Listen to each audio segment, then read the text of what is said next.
Good evening and welcome to the Thursday, August 4th, 2022 Planning Commission meeting.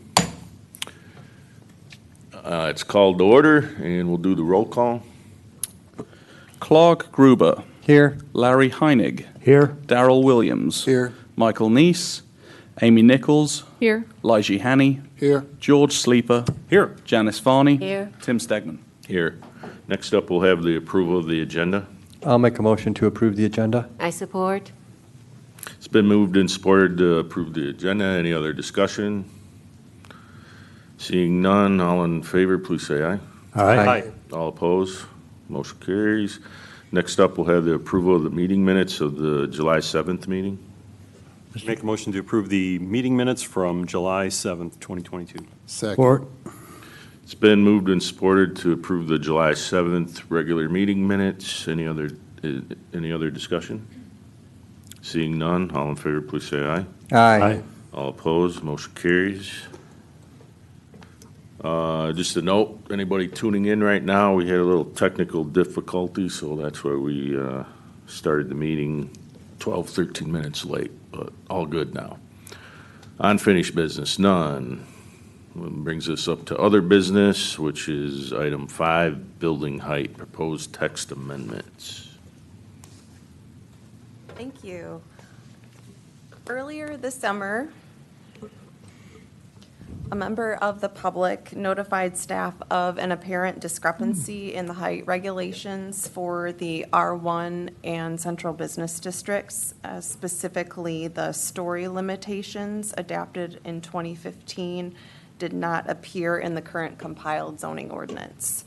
After some investigation, staff concluded that the more restrictive requirements adopted in 2015 were in effect, and specifically, rather than a height maximum of 35 feet in the single-family residential districts, the R1s, the language should say 35 feet and 2 stories. And the central business district should say 45 feet and 3 stories rather than 3.5 stories. The City Council discussed this issue at their July 18th meeting and approved a motion directing the Planning Commission to consider ordinance language that would regulate height with only numerical feet and not stories in all of the zoning districts. The Planning Commission was also directed to consider best practices recommended by Williams & Works with respect to the measurement itself. So there are 3 items of particular note here. Number 1, there are 9 homes that are over 2 stories tall that were constructed between 2015 and 2022. And regulating height with only a numerical value would bring these homes into compliance where now they're non-conforming. The other potential issue that this recommendation would remedy is the measurement point for the height calculation, which would have us measure height from the natural grade, which would be the undisturbed elevations before excavation, before construction, rather than finished grade.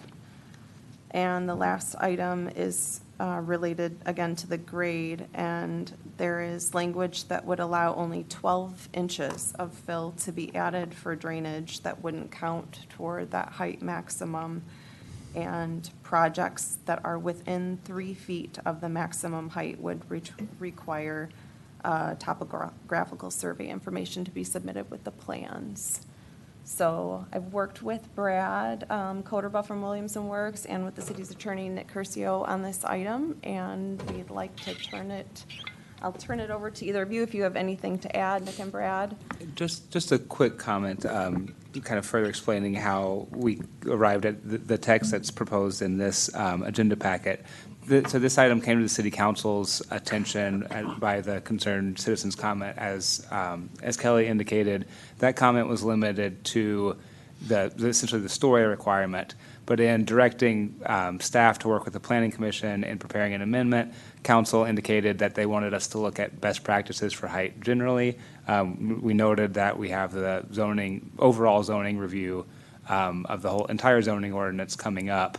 And council members essentially indicated that since we're looking at this issue anyway, we should go ahead and work with Williams and Works on best practices so that we won't have to redo this part of the ordinance essentially when the overall zoning review occurs. And that's why these items relating to measuring from finished grade from natural grade as opposed to finished grade, that's how these got into the proposal. There has been some concern about a practice that's apparently been used at some sites of the city of building up the ground prior to constructing to create kind of artificial height. And these provisions are designed to mitigate that practice. So you would only be allowed to count 12 inches of fill. After that, it would start kicking into your height calculation. So with that, I'll back to the chair. Okay. Brad, was there anything you wanted to add for what your firm did? Well, when the city contacted us to take a look at some other height measurement practices in the area, I reviewed specifically 5 West Michigan communities to see how height is measured both in residential and commercial and, industrial districts, mainly focusing on business or CBD. Those communities are Grand Rapids, Ionia, Traverse City, Grand Haven, and Benton Harbor. So there's several that are on the lake shore, and Grand Haven's probably the one that's, closest to the city down here. Ionia is a little bit more populated than what South Haven is, but it's a small community as well that does have a historic downtown. What we've discovered is that in a single-family, low-density residential districts, you often will see either a height measurement of 35 feet. That's pretty common across the board. Only Ionia out of those 5 has something that's less, which is 25 feet. And they do all limit, around the 2.5-story level, with the exception of Traverse City as well. They only measure to the 35 feet. All the rest of the districts, medium-density residential, high-density residential, commercial districts, and central business districts are all typically measured with feet only. So they're only measured by the total number of feet. And you'll typically see anywhere from 45 to 52 feet. In that, the only outlier with regards to that is kind of the mixed commercial districts that you may see in the city of Grand Rapids. They don't really monitor specifically how many feet your building is because they realize that height of floor is going to change, or if they have a mezzanine inside of the floor or whatever, it may alter. So what they've done is put a maximum on the number of stories that you can build. So whether it's a 45-foot building in 4 stories or a 45-foot building in 3 stories, they don't care. I'm sorry, the opposite way. 35-foot building at 3 stories or a 45-foot building at 3 stories, they don't really care as long as it's within the 3-story limit. So I discussed this with Nick and Kelly. They also did a little bit of research themselves, primarily outside of the state of Michigan. I know that we had discussed, and what they were looking at specifically was the differences in grade, how it's going to be measured in grade. What is it like when you have a building that is on property that has an elevation that changes across the property itself? And I think, what we found is typically things are measured from finished grade, but we do have an issue with, as Nick had mentioned, that people are backfilling land without, having it approved at the city level with regard to like a site plan that you would see for a multifamily development or a larger PUD that you would go into. You may see a finished site grading plan that would come out so we know what the established elevation is across the entire property. But some people are doing a little bit of filling and excavation work there before they actually come in with their building permits, and then they're taking the measurement from the grade that what finished at. So we've had some people, complain, hey, so-and-so built their house up 4 or 5 feet taller from the ground than what the rest of the neighborhood is and things like that. And as Nick mentioned, we were trying to figure out ways that would probably best do this. And one of it was to determine that you could get the first 12 inches, depending on drainage. I mean, obviously, some people do need to raise the elevation of their ground level slightly for drainage purposes. But if it's more than 12 inches, it should count against your overall height maximum. And that we should, in that sense, if it's something that isn't on a pre-approved plan, we should consider measuring it from what the natural grade originally was and not what the overall finished grade of the site is. Okay. Before we go to the commission, maybe does anybody from the audience wish to speak on this item? State your name, address, you'll have 5 minutes. Hello, my name is Mike Campbell. I live at 216 Erie Street. Thank you for the opportunity to speak. I have comments in 3 specific areas. One, I appreciate the fact that you not only took care of the discrepancy, but also went ahead and was proactive to make changes where they were necessary based on problems that are being seen already. One area of simplification was in the definitions. I do have a couple of suggestions on the revised definition of building height, Kelly. It is very simple. The original definition, however, referred to figure 2.2, which is part of the definitions and is an illustration of how to measure depending on what kind of roof there is. That reference is no longer in the definitions, so the illustration is sort of an orphan right now. You may want to put a reference to that figure 2.2 in. Additionally, what was taken out of the original definition is the incident of when there's a cupola or some other structure on top of the roof, that actually becomes part of the definition of the top of the structure and is subject to that elevation requirement. I would suggest maybe just put an illustration in that figure 2 that shows a house, for example, with a cupola on it, because section 405 about residential height does have that limitation in it, saying that the cupola is part of the house and thus must come within the 35 feet. So that would help clarify. As to the allowance of 12 inches to be, kind of a gift, as we have seen in the construction of houses in South Haven over the last several years, everyone builds to the maximum of whatever is allowed. So every house is now covering 40% of the lot. Every house is now 35 feet. Essentially, if you give people the allowance of that 12 inches, you're going to have 36-foot houses on the average grade, but it's going to come at 35 feet once you take away the 12 inches. That sort of perverts the intent of Section 405, for example, on residential houses, where it says it shouldn't go above 35 feet. You're allowing 36 feet with 12 inches of dirt. So just as people always build to 40%, always build to 35 feet, every builder is going to put 12 inches of dirt there to get their 36-foot house. That's what I think will happen. You have an enforcement problem as well, because I'm not sure how you're going to figure out how much fill they've put in that yard. I have talked to the city engineer about a project nearby me about fill and drainage and so forth, and I understand within South Haven, Van Buren County, state of Michigan, there are absolutely no rules about what someone can do on their property having to do with drainage and how much fill they can bring in. And that for property owners that are affected by what another property owner does, that it always is a litigation after the fact when the drainage is going on the next door neighbor's property. So without having any kind of regulation of how much fill, I would say it's going to be really hard to figure out how much fill was brought in. Is it really 12 inches or is it 20? So you have a provision 2, which says that when someone comes in with their plan, if their proposed plan is already within 3 feet of that 35 feet, they have to do a survey.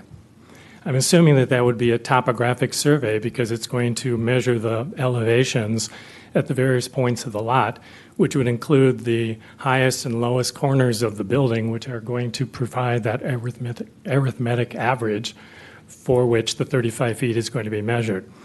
Well, why not just take one of those measurements at the corner of the lot where it's unlikely fill is going to be done and use that as your benchmark for determining the final height? So that on the survey, if the corner of the lot where no fill is likely to happen is 3 inches lower than the original survey before fill is added, then you can measure that roof line with a survey and say they get 35 feet 3 inches from the corner based on the corner elevation. You don't have to worry about how much fill is put in, and you don't have to argue. So I would say try to do that and eliminate Section A. Thank you. Thank you. Anyone else? Okay, seeing no one else from the audience, I'll open up to the commissioners. So I think I had something similar to what Mr. Campbell had just said. So if you look at the existing zoning ordinance, Section 405, when it talks about height in the residential area, it does have some additional language that I didn't see, or I didn't know if that was going to stay in 405 or it was going to kind of be incorporated into the definition of height in 1732. But it talks about the additional features that might be above the roof line, and that it also talks about flat roofs and mansard roofs having height no greater than 25 feet. So, Well, let's stop on that one. Okay. What do you guys, The intent was to, actually to leave 405 the same as it has appeared on the online version of the code. The only change to 405 would be to eliminate the reference to, well, in the 2015 amendments, there was a reference no greater than 2.5 stories. That's been omitted effectively from the online version of the code. It would just be to continue it to look as it currently does in the online version of the code. And the deletion would be just to that 2.5 story provision that was in the 2015 ordinance. So all that language would stay. And additionally, the gentleman brought up figure 2.2-2 that has been removed from the definition of building height because we have a very simple proposed definition, but it's been added to section 1732, subsection 1. There's a reference to it, which says, building height shall generally be measured from the average natural grade of the building footprint to the highest point on the roof of the building, see figure 2-2. So it's reincorporated there. So a follow-up. So the words I saw in 405 seem to be good words that would be useful in like 408 and other things, because it would seem like 408 could also have the same situation where there's something on top of the roof that would affect the height, but it's not, 408 doesn't have the same words as 405. That's a good point. We can, So I it would would think you apply to either want to any have it dwelling, in right? the 1732 where you kind of talk about the overall definitions, or you'd want to somehow kind of make sure that those words in 405 are in every other section that they should go into. I think adding it to 1732 would be the best way to do it, because that's the catch-all for all height regulation. So we can do that in the next draft. And going to 1732, so where it talks about, this is 1732 number 2, it says for a proposed building for which the building plans, or no, I'm sorry, if the, let's see, okay, number 1C in 1732. So if the natural grade has been disturbed prior to development and there's no grading plan, and it's up to the zoning administrator to determine the natural grade based on his best information.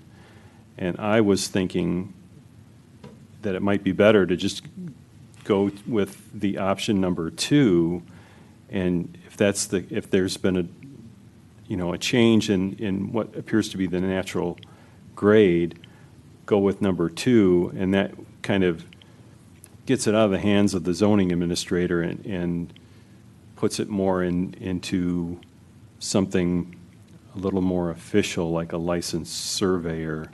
So that's supposed to be a reference to each other. So 1C is saying the zoning administrator makes the determination, but she's making it based on this document that's supposed to be provided by the applicant as required by 2.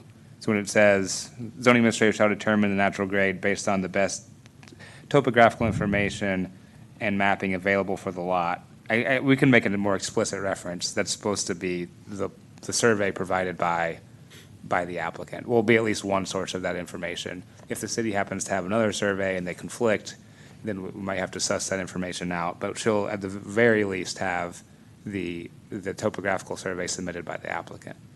Okay, it sounds like the intent was kind of what I was thinking, but I didn't read that the first time I read it, so.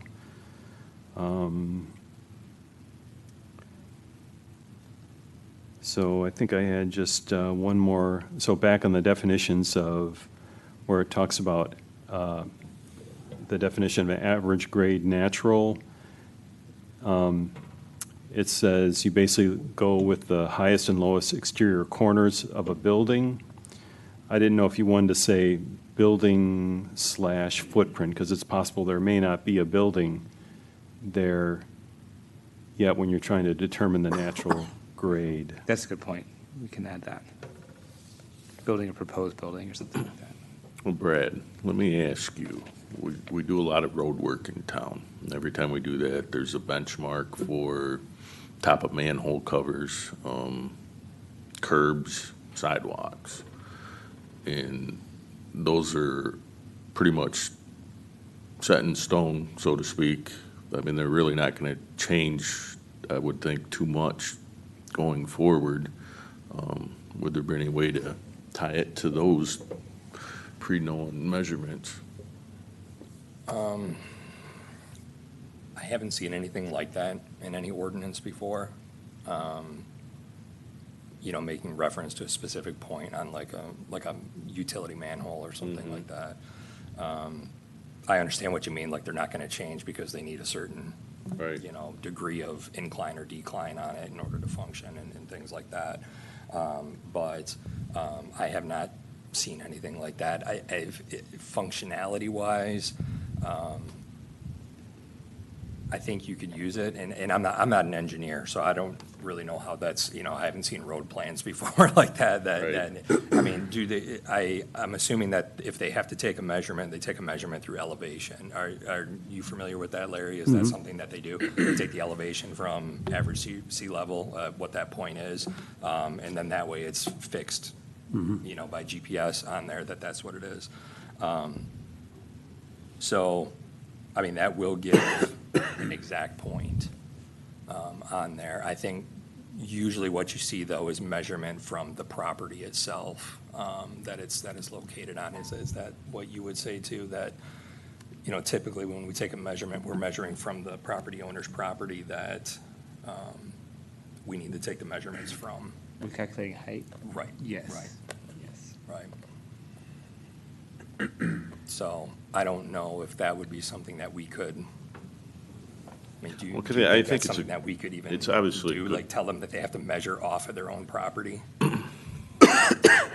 I didn't see anything like that in reviewing the ordinances. I mean, I think it's theoretically possible you could set up your ordinance like Yeah. that. It just didn't, we didn't specifically research models that use that, but we didn't come across any either. So I think that would be, fair to say that would be an unusual method to measure it. Because I think what we're really looking at, you're going to have a sidewalk. I think most of these properties have a sidewalk. And that's the low grade, right? And then the house is built, and obviously you want a little bit of slope away from the house, but it's not going to be any higher than the sidewalk. But you do see some people put little walls up along the sidewalk in order to fill that. And then you do get in the issue of the neighbor. If that new grade is sloping away from that house, most likely the neighboring properties are lower, and you're gonna have water runoff into your neighboring property. So how do we deal with that?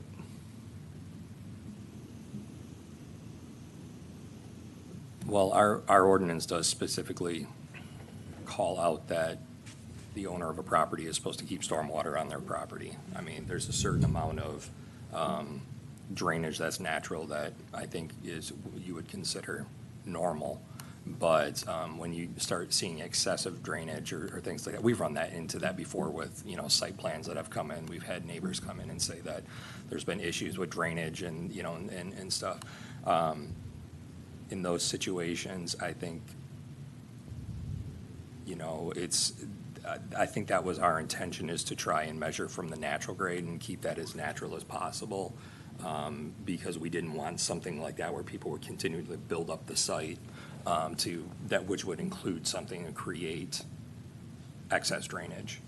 Right, so setting up this way was intended to kind of disincentivize that practice, because anything over 12 inches is going to get counted towards the building height. The other thing is that 12 inches is only if it's necessary to create positive drainage. If the site already has positive drainage, then you're not supposed to get that 12-inch allowance. So it's only in situations where the site kind of slopes in on the building site where that's needed. And what you just said, where is that spelled out in here? So that is, if fill is added to a building foundation for the purpose of creating positive drainage, the Okay. first 12 inches of fill do not count. Who would determine that? That would be zoning administrator determination in conjunction with the building department, kind of based on the topography of the site. Well, we're talking natural grade as well. We're just talking about the envelope of the building, that it's where the building is sitting. And it's not it's not the whole property that may have different variations in the land. Correct. I believe the ordinance calls for measurements to be taken at 2 corners. Hold on just a second, let me get that information. Typically, what we found throughout all these other ordinances that we've researched is that the measurements of height are either taken at the building foundation in 2 corners on opposite sides of the building, or within, a foot or 2 of the foundation itself on opposite sides of the building. So the wording of this ordinance is actually highest and lowest. So they would find the highest elevation corner and the lowest elevation corner. Of the site, of the building site. building I site, mean, of correct. actually the envelope of the house. Right. Okay.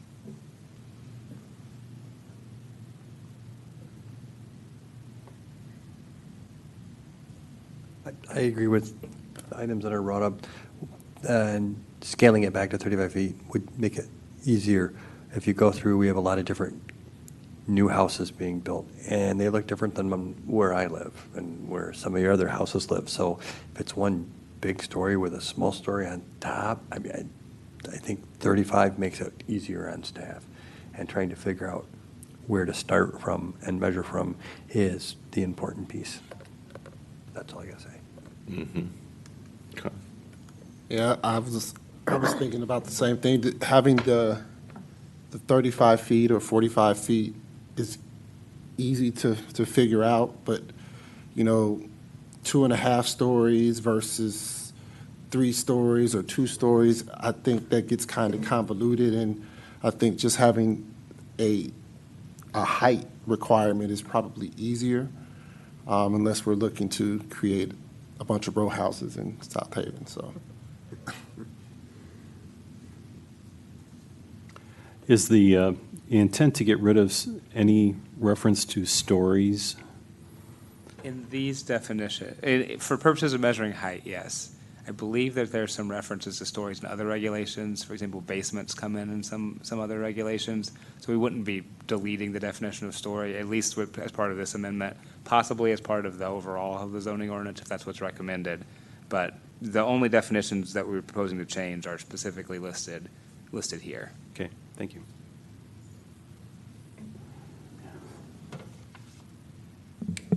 Anyone else? So original intent on footage and then the mention of stories, I think, was to have two-story homes with the attic that was maybe livable, not a three-story, right? Yeah, I think that's where you kind of run into that, where we've had, how do you decipher, is it a two-story or is it a 2.5-story at that point? And, you know, one of the things that I think that we've been missing too is the definition of a half-story that ended up getting nixed out of that as well, which probably happened through this, removing it and going down to a two-story. But we did notice that the communities that do maintain the half-story in the single-family districts have typically a very specific definition for a half-story. They usually include something like, for example, 200 square feet of space that is at least 7 feet tall under a sloping roof. You know, and it's like. Dormers. Exactly. It's a very specific, you know, calculation that they use. Okay.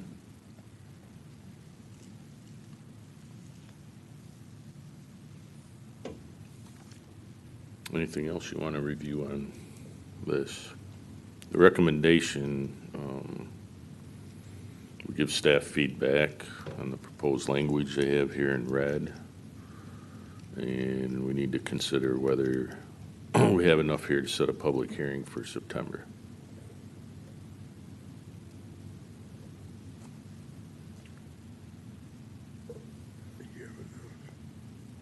See, that's my job to say that. Now it's your job to do the rest.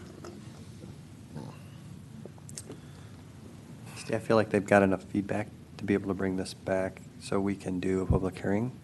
I think so. So even though we brought this in the form of a memo, we did essentially include all the text that we're intending to modify. The reason we did it this way, when the city charter requires that we reprint every section that's being edited, there are a lot of sections that will need to be reprinted for this, so you'll have like a 20-page amendment, but the actual text changes are not that significant, so we thought this would be less daunting. But this is the text that we would be proposing, and we understand your comments tonight and can incorporate those. Okay. And George, do you feel you had the most notes? Do you feel comfortable going forward? Yeah, I think so. I mean, a little concerned, because usually I like to see, you know, what it's going to look like. But I did look at the existing ordinance, so I kind of, based on what I was looking at before and what Nick explained, I think I'm pretty good with setting a public. And now that you don't have a daytime job, you were able to provide time to do that. Okay, good. Because I would put it out there. I have but no I also life. want you comfortable. Yeah, no, I'm comfortable. Well, we can also wait till staff amends this amendment, and we can notice it at the next meeting. Yeah, because we're probably going to have a lot on our next meeting to begin with. That might be one. But this one will be a lot further along. So, I mean, there's no rush in my mind unless there's a reason staff would like it to be noticed now. The one thing I would note, we do have, so the staff report refers to one property owner who submitted plans for a house that was based on the posted version. So essentially, it's submitted plans for a property that cannot be approved at the moment. He does have an attorney who has been contacting us and asking when this is going to go through. And somewhat, you know, I think that there's a possibility of litigation. That's not to say we need to rush this through. It's just a consideration. Because it's a two-step process here and then a two-step process at city council, so we're looking at 4 months minimum. And at this time, it is just the one application. I think we've got enough here to go ahead. I think eliminating the stories is a good move. Simplifies things greatly, makes it more understandable. The measuring from where we start looks like a difficult thing to deal with, but it's solving a problem that I didn't know we had. So I guess it's necessary. So I think we should go ahead, and I would I would make that motion that we schedule a public hearing for our next meeting with the additions that we've talked about tonight. I'll second. Okay, it's been moved and supported. Is there any other discussion? The only one I'll bring up, and we've talked about this a few times, was how that starting measurement is figured out. And do you like this language that's in here I now? think it's workable. Okay. All right, anybody, anything else? All right, do you want me to do a roll call, or can we just do we'll do it all up? All right, all in favor, say aye. Aye. All opposed, motion carries. Okay. So we'll be looking for the new amendments and. All right, other business, ongoing project updates.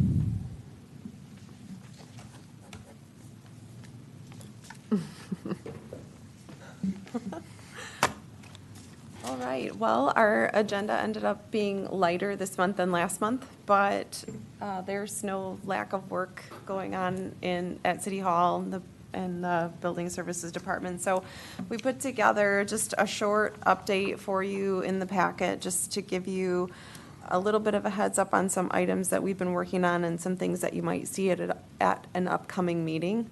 And Why don't you put page 19 up on the, happy to do that.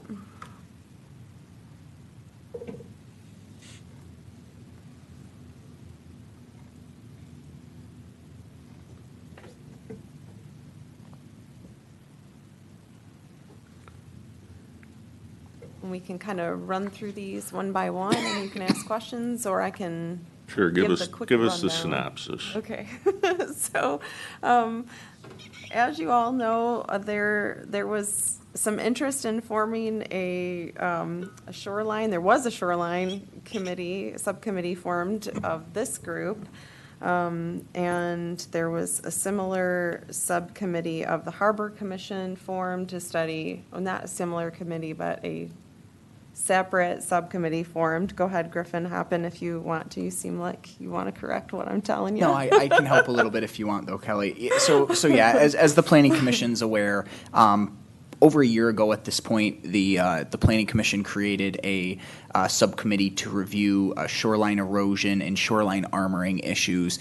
We talked a few months ago that due to a number of reasons, unfortunately, that subcommittee hasn't made the progress that I think we would have all liked to see. So in addition to that subcommittee, there was also a ad hoc committee created by City Council made up of some members of the public, members of the Planning Commission, Harbor Commission, and City Council to review the potential of regulating houseboats and floating homes. Because both of those topics are so closely related to being a shoreline community, Lake Michigan and the harbor.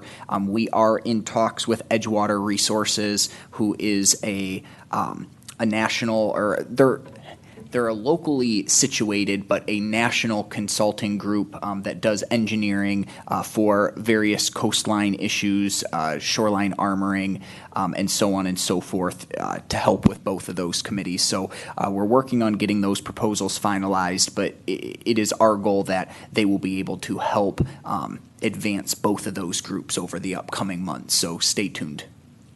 Thank you. Griffin, do you want to talk about the social district too? Happy to, Kelly. So another thing that I think Planning Commission at least had one crack at in the last year or so was the concept of a South Haven social district.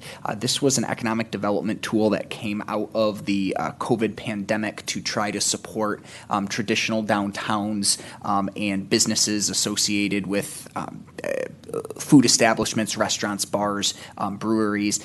My understanding is the city of South Haven decided originally to take a wait-and-see approach when it came to social districts. Now that they've been in existence in some similarly situated communities for a few years now, and we've seen some of the success and really the lack of the issues that I think we all thought could happen up front, this has been something that staff's been tasked with picking back up and bringing a plan before some various boards and commissions in the upcoming months to see about implementing a South Haven social district on a trial basis.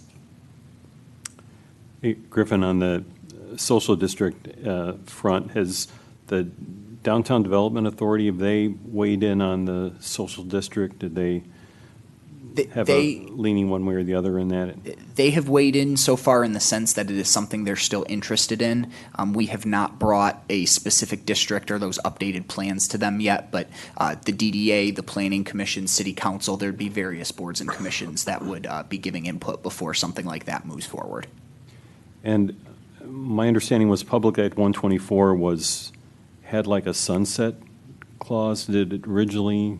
Maybe I'm misremembering how that, but I thought that was mainly established for COVID, and that it was potentially going to go away at some time, but I'm not certain. It definitely was established because of COVID. I do remember it being pitched as a trial run. I don't know if that sunset has been removed yet or not. I do know that they're getting to be quite common, the social districts. The only thing I can add to that, George, if it's helpful, is that the sunset clauses that I always remembered associated with the COVID pandemic were the extensions or the modifications to the Open Meetings Act. I don't ever remember hearing about a specific sunset date for social districts. And similarly to what Nick said, I know there are a lot of communities who have not only put them in place on a trial basis, but have actually found them to be successful and expanded the time of the year in which they operate and or the physical area. So I think that's part of why South Haven, or at least city staff, has been tasked with picking this back up. We've been able to see kind of the lack of issues, if not all the way to the successes of something like this, and at least want to bring it back forward to various boards and commissions, including the DDA, to see if there's interest in trying it here. I would say that the justification for it has sunset. There was a sunset. It just got repealed in a recent legislation signed by the governor in May. So the sunset is no longer, they're now permanent.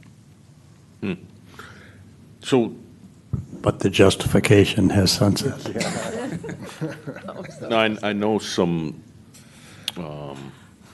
cities on the interior of Michigan have implemented these. What about shoreline towns? I off the top of my head, I know that Grand Haven, St. Joe, Saugatuck, and Douglas, and Holland all have them, and that's just within 2 or 3 counties of here. Muskegon has one as well. Muskegon as well. So they are common. One I know that, one I know we have at least roughly based some of our materials off of it was the city of Saugatuck's. When they put theirs in place originally, they had a relatively refined district, and they started it only on the shoulder seasons as a way to promote activity in the downtown in those shoulder seasons, not in the middle of the downtown, when I think most of us recognize that getting people to town is not the hard part. But it was so successful in that community, they have expanded it, and it's now operating year-round. Okay. Any other? So just one last thing on the social district. So I guess I agree with staff working on this, but I would be cautious, because I don't want to have you guys putting in a lot of time and then the Downtown Development Authority saying, well, we don't really want this in our downtown. So I just want to make sure that we're not pushing something on the downtown folks that they're going to be unhappy with. Yep. I really appreciate that, and had a similar thought. Before we started picking this topic back up, probably a month ago, if not 2 at this point, we were back before the DDA, kind of asking a similar question. Is this something that there's still interest in? Or is there enough interest for us to start spending time on it? So at that time, they definitely had questions, like I think anyone would, but there was at least enough support at that time to give staff confidence that it was worth spending the time. Thank you. All right, thanks. I think we've talked quite a bit about the city zoning ordinance, and The zoning ordinance was adopted in the 80s. It's been amended over time, but overall, the structure of that zoning ordinance hasn't changed. We know it's long, we know it's text-heavy, and the city council adopted improving that ordinance as a priority. And so we are happy to report that the city obtained a $30,000 award from the MEDC to support a zoning ordinance update. The council approved a contract with Williams and Works to compose a new document. We've got a steering committee formed, and we had a kickoff meeting on July 27th to start that process. So it looks like that committee is going to be meeting monthly over the next 16 months, and we're looking forward to a zoning ordinance that's user-friendly, less dense. Just a big improvement there, clear, efficient processes, regulations. And I will add, in early 2000s, we took out all the archaic language, and I don't know if I'd mentioned this before to anybody, but we took out requirements for carriage steps and things related to the steamships so that people didn't fall between them and the docks and all that language, and that was pages worth that we took out, so. Interesting. Been a lot of good effort over time, so I guess we're looking forward to just a fresh document that's more modern and really is a better reflection of the community. And I'm sure Brad, I know he's here, Brad's obviously going to be a major part of that process, and he and his firm have some great examples that they've worked on recently from some similar communities. I think Village of Stevensville is one that comes to mind, as well as I think Plainfield Charter Township, or two they've done recently that you both are welcome, or you all are welcome to look up online and at least get an example of what we're working towards in terms of better organization, easier to use documents that are accessible online as opposed to these 300-page PDF documents that are difficult to search.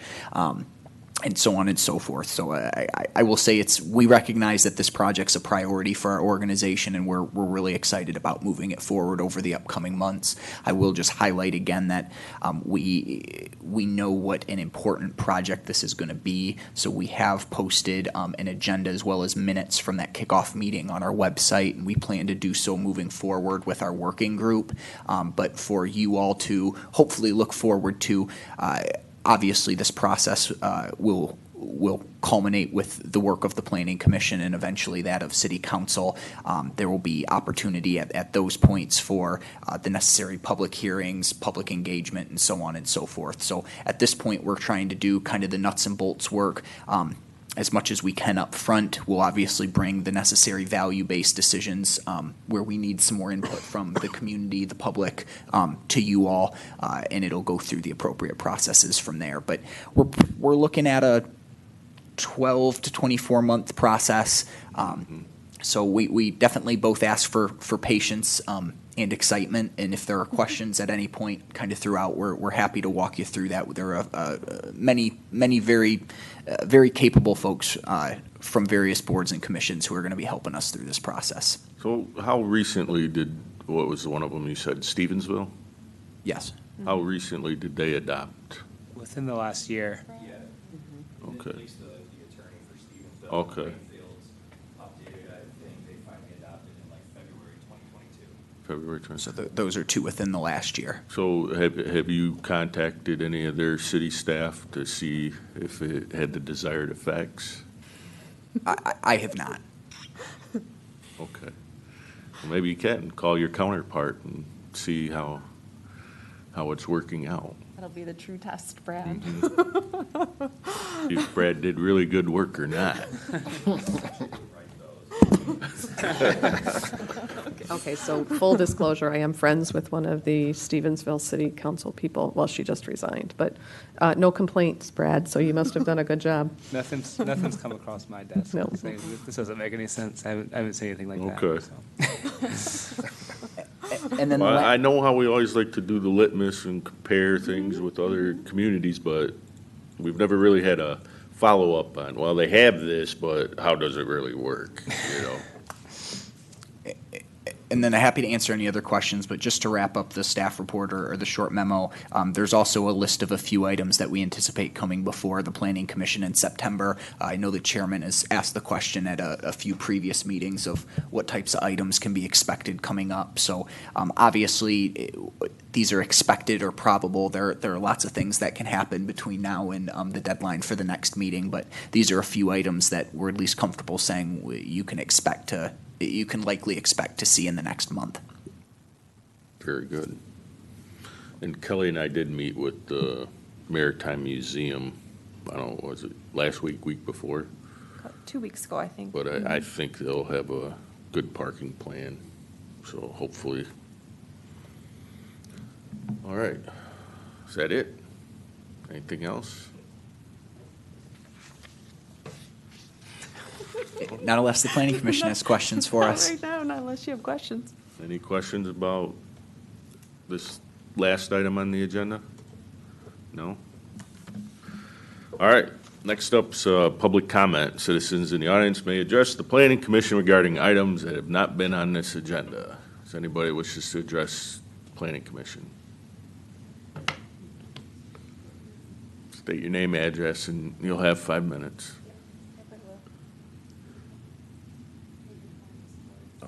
Okay, thank you. 2 sets for each side.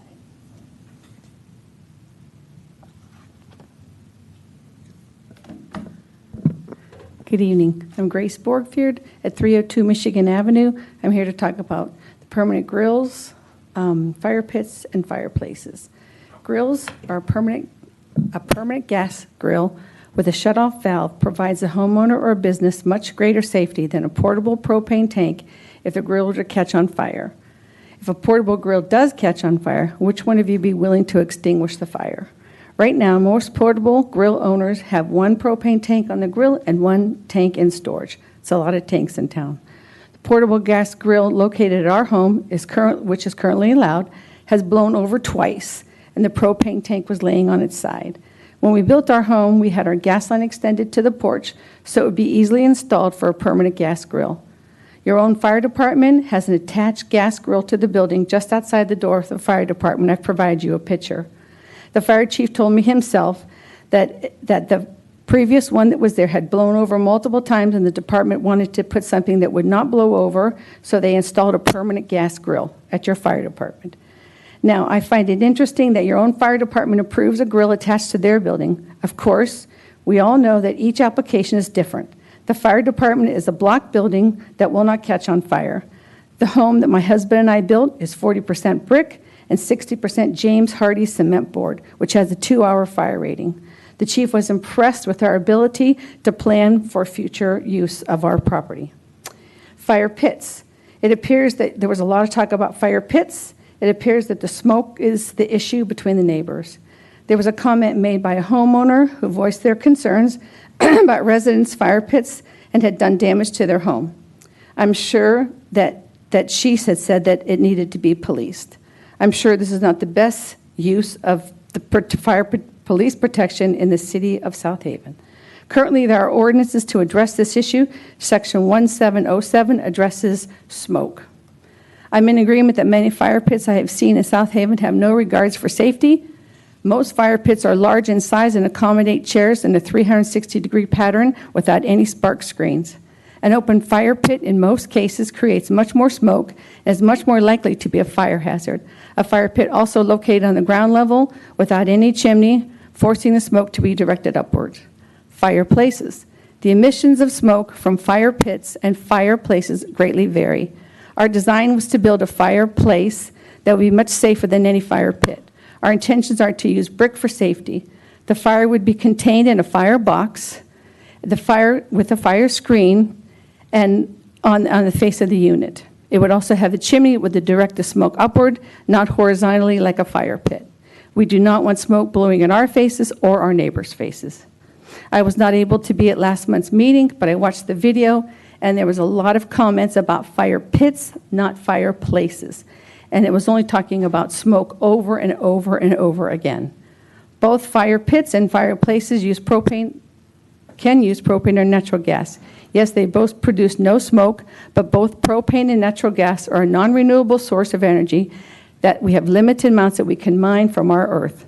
Wood is the only renewable source for fire pits or fireplaces, which has been used for centuries. Michigan has an abundance of wood for home and outdoor use. Wood properly used is an excellent source of fuel. There's a natural gas fireplace and a rental unit to the south of our property. I have seen renters put the gas fire pit and leave it burning for hours on end while they're in the house or who knows where. It truly bothers me to watch a non-renewable source of energy just burn for no reason at all. This particular unit is 3 feet in length. The flames shoot over 3 feet high, and I can only imagine the amount of gas burned in one evening could heat my house for days. Time has moved on. We're not driving gas guzzlers, we're driving electric cars, so things are changing very quickly. So now let's talk about smoke. In your 251-page document of ordinances, it refers to smoke 15 times, under nuisances, commercial use, industrial use, and so on. If a resident of South Haven has an issue with the smoke, there are plenty of ordinances currently protecting residents against its use. So what about diesel fuel? That happens to make me sick. Smoke from cooking grills and smokers that take all day to cook, both units of which smoke discharges reaches far beyond your 25-foot setback. My question is, where do smokers and home wood burners fall in your ordinances? Let's talk about fireworks. Fireworks in my neighborhood last 3 to 4 nights and create clouds of smoke. Are you going to ban fireworks? Cigarette smoke. Renters next to the east of us had smoked so much that you thought we were smokers. Let's talk about weed smoke. It's now legal. Time's up. Oh, I'm sorry. Thank you for letting me talk. I'm sorry, I missed my minute. I'm sorry. Thank you much. Okay, thank you. I'm not going to be here for next meeting, so I had to say it, so sorry. Oh, that's fine. You can send comments to us, too, to city staff. They'll forward it to us, yeah. And just one comment, I think, Nick, when it comes to certain food preparation outdoor, there's different rules that are around those, right? Like smokers and... I'm not certain. We had some regulations in the food truck ordinance that was just before the planning commission. For residential use, I'm not certain that there is. For commercial use, I imagine the health department has rules. But I don't know of any regulations residentially. Okay. I was thinking there was something for, like, if you're cooking food outside, you're kind of immune from certain requirements. Only if it comes out well. I mean, if you're not really good at it. You're not good at it. Bring your plate. You're not allowed, right? Depends on whether you're giving out samples, too. Right. Okay. Was there anyone else?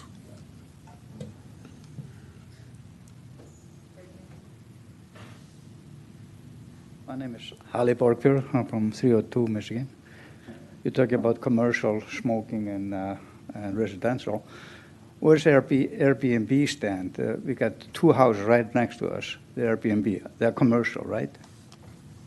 That's business. Nobody lives there. There's business. Yeah. How can you have business in a residential area? And now they can smoke and not us. They can smoke. Now you have to consider that. You know, you can't deny it. Airbnb is business. That is one of the questions before the town, is it not? I'm sorry? It's a big item in town right now that is being discussed and has been discussed for probably the last 5-6 years, maybe even longer, just depends. Well, I don't know where you draw the line from, either you're residential or not, Airbnb is business. Nobody lives there, they just rent it out all year long. According to the ordinance. I'm sorry? According to the ordinance, it is residential. Yeah. No matter how you want to define it, the ordinance is what we work with. Yeah, the ordinance, but how do you define the Airbnb? We don't. It's a use. You can call anything an Airbnb and run any kind We of business. we don't define Airbnb. We define the use of the property. That's what's in the ordinance, and that's what we work with. Well, that's just kind of twisting a story a little bit. This just doesn't make any sense. You can have any kind of business in there, you could just call it Airbnb. You can have a beauty salon in there or whatever you have in there. You would never know. Just, think about it. Okay. It can't be a double standard in this city. Thank you for your time. Well, thank you. Is there anyone else? No? Okay. As public comment, we also received one email correspondence since our last meeting from Mary Hosley. I haven't read it yet, but I guess it came in around noon or so today.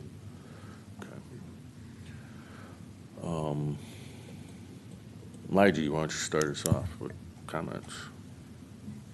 Or did staff have more comments? Sorry. I'm happy to go last. The only No, thing, go the only ahead now. extra thing I had for you was just to make mention of a couple of training-related items. I don't know how many of you receive the news from MSU Extension on September 21st from 12:30 to 1:30 p.m. online. There's the annual case law and legislative update. So I think those are always kind of interesting to hear the major land use cases of the year. And then the other item is, came in your Michigan Planner news. There is a zoning reform toolkit. It's a document that is actually focused on housing, tools to expand housing choice and supply. So it's free. I took a look through it the other day. I just would recommend it to you all. And we're a member of the MML, right? Michigan Municipal League. We are. And there's also a MTA, Michigan Township Association. There is. We're not a member of that, though, We're right? not. I think I heard end of this month, they have a training that has to do with probably some stuff that would relate to what we're about to do. So I hadn't had a chance yet to look, but you might want to look at their website and see. Zoning or housing specific, do you remember? Both. Oh. Yeah, for some hot topic stuff right now. I forgot to do that, but yeah, if you look at that and then let us know if it is something interesting to us. We're also members of the Michigan Association of Planning, and you all have yeah. access to those Yep. resources. And they're good too. A lot of information there. They are. All right, thank you, Kelly. Now, sorry. Just like to thank the staff for all the work that you're doing. It's truly appreciated. And enjoy the rest of the summer, folks. Yeah, again, thanks staff for everything. It's always lovely to call and not have too many questions because it's already laid out. On another note, I just would like to send my condolences to the family of the two individuals in the airplane crash yesterday. It just makes me sad as an airline family, airplane family, whatever you want to call us, plane people. That just breaks my heart. So that's all. I don't have any comments. Thank you. I want to say thank you for the photos. The committee will look at those. That was pretty awesome, and the input. Did you need those back? No, I got plenty. Okay. They're down here at the end. All right. There. I like your recommendation on training. It's all very good. Probably enough to keep George busy in his retirement. No comments. I would like to thank Mr. Campbell for his comments. They were ones that reflected my thinking when I was reading the report, and also staff for doing such a great job in putting that together and having it all make sense in a very good way, and that we can incorporate it into our ordinances the way you have, after you've incorporated some of the ideas here, it's very plainly stated. So thank everybody for doing such good work on the height ordinance. Oh, and George, too. George, It was like you were reading my comments off. We were thinking along the same line. Thank you. shoulder, Yeah. Here, I thought Janice was gonna have other recommendations for your time. So yeah, we're gonna be, what is it, a year and a half to 2-year review of the ordinances, so Nick and Brad, I want you to promise me that when we do this height one, we will not have to revisit it during the whole review, right? That's the goal. Okay. All right, so that's it. Yeah, have a good summer, everybody, and we'll see you in the fall. I'll entertain a motion to adjourn. I'll make a motion to adjourn. Support. It's been moved and supported to adjourn. Any other discussion? All in favor, please say aye. Aye. All opposed, motion carries. This meeting is adjourned.